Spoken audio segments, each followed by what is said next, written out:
السلام علیکم ورحمۃ اللہ وبرکاتہ۔ ناظرین کرام، آپ نے سنا ہوگا کہ جاہلیت میں یعنی اسلام کے آنے سے پہلے نبی کریم صلی اللہ علیہ وسلم کی بعثت سے قبل کچھ لوگ، کچھ خاندان، کچھ قبائل ایسے تھے جو اپنی بیٹیوں کو زندہ درگور یعنی زندہ ہی دفن کر دیا کرتے تھے۔ لیکن کچھ ایسے لوگ بھی تھے جو اس سب کے باوجود اچھا دل رکھنے والے تھے اور ان بچیوں کو بچانے والے تھے۔ آج ہم انہی میں سے ایک شخص جس نے بعد میں اسلام قبول کیا یعنی حضرت صعصع بن ناجیہ رضی اللہ تعالی عنہ کا واقعہ آپ کو سنانے جا رہے ہیں۔ یہ ایک مرتبہ نبی کریم صلی اللہ علیہ وسلم کے پاس آئے اور کہنے لگے کہ یا رسول اللہ صلی اللہ علیہ وسلم، کیا وہ نیک اعمال جو ہم نے جاہلیت یعنی اسلام قبول کرنے سے پہلے کیے، ان کا اجر ثواب ہم کو دیا جائے گا؟ نبی کریم صلی اللہ علیہ وسلم نے فرمایا، صعصع، ایسا کون سا عمل ہے جس کا اجر لینا چاہتے ہو، ثواب لینا چاہتے ہو؟ تو انہوں نے اپنا واقعہ سنایا، کہنے لگے کہ یا رسول اللہ صلی اللہ علیہ وسلم، ایک دن میں اپنے اونٹوں کو چروا رہا تھا، میرے 2 اونٹ گم ہو گئے۔ میں انہیں ڈھونڈتا ڈھونڈتا اپنی بستی سے باہر نکل گیا، حتیٰ کہ جنگل بھی پار کر گیا۔ جنگل کے پار ایک پرانی وادی تھی، پرانی آبادی تھی، پرانے گھر تھے۔ وہاں میں نے اپنے دونوں اونٹوں کو ڈھونڈ لیا۔ ان کے پاس ایک بوڑھا شخص بیٹھا ہوا تھا۔ میں نے گزارش کی کہ یہ جو 2 اونٹ ہیں جن کے پاس آپ بیٹھے ہوئے ہو، یہ میرے ہیں اور میں انہیں گم کر بیٹھا تھا۔ اس نے کہا کوئی بات نہیں، اگر یہ آپ کے اونٹ ہیں تو آپ انہیں واپس لے کر جا سکتے ہیں۔ اسی دوران وہ فرماتے ہیں کہ اس نے چند کھجوریں اور پانی منگوا لیا۔ ابھی ہم کھجوریں اور پانی کھا رہے تھے، پی رہے تھے کہ پیچھے جھونپڑی سے ایک بچے کی رونے کی آواز آئی جو ابھی ابھی گویا کہ پیدا ہوا تھا۔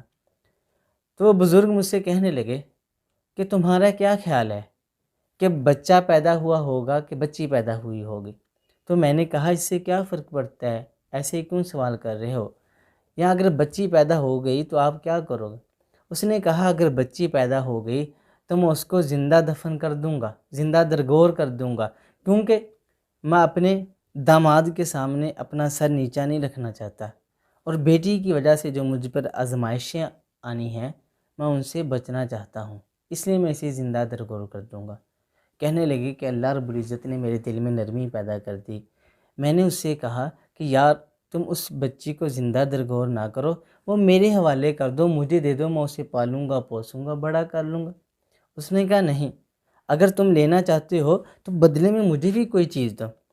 تو صحابی فرماتے ہیں میں نے اسے کہا یہ جو 2 اونٹ تمہارے پاس ہیں یہ تم رکھ لو۔ اس نے کہا نہیں، یہ جس اونٹ پر تم آئے ہو تلاش کرتے کرتے یہ تیسرا اونٹ بھی مجھے چاہیے۔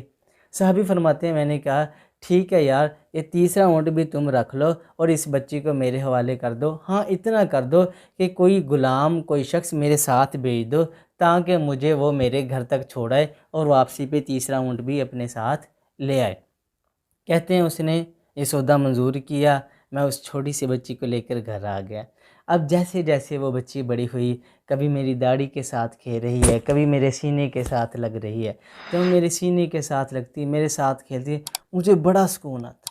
کہتے مجھے اتنا مزہ آیا اس نیکی کو کرنے میں، اتنا سکون میسر آیا کہ اس کے بعد میں نے ان تمام قبائل میں جانا شروع کر دیا، ان خاندانوں میں جانا شروع کر دیا، ان لوگوں کے پاس جانا شروع کر دیا جو اپنی بچیوں کو زندہ دفن کیا کرتے تھے، زندہ درگور کیا کرتے تھے۔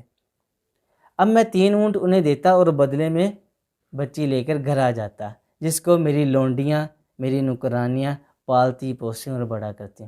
کہتے ہیں یا رسول اللہ صلی اللہ علیہ وسلم، آج میری حویلی میں 360 بچیاں بڑی ہو رہی ہیں، 360 بچیاں پل رہی ہیں۔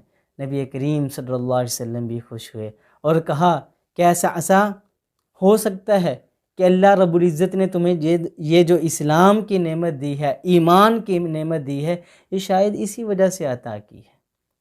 اس لیے ہمیں بھی جو بھی نیکی کرنے میں مزہ آئے، ہمیں چاہیے کہ ہم بار بار اس نیکی کو کریں، اور اس کے علاوہ بھی جس حد تک ممکن ہو سکے نیکیاں کریں، اپنے دل کو مطمئن پائیں گے، سکون پائیں گے۔ والسلام۔